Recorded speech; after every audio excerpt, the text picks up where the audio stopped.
What have I taken for granted? Hi, my name is Jeff Raker. Welcome to the question for today. This is a question that sometimes comes up, or an admission or a confession.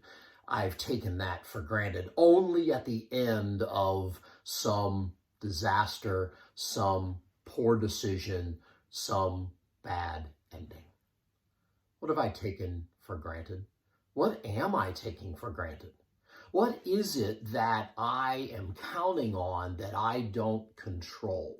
That's perhaps the better way to ask this question and get at the root of what's going on. What don't I control? And I am depending on it. In some sense, here's an easy illustration.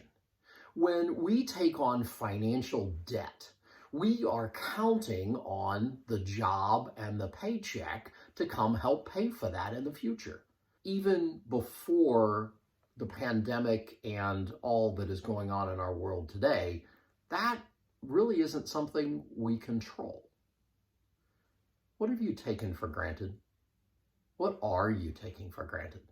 And what are some steps to move in a direction where you control what you can control and you quit depending on that which is out of your control? What does that look like for you? What does that look like for your leadership team? How will that change the way you do business? Level up your leadership with this question for today.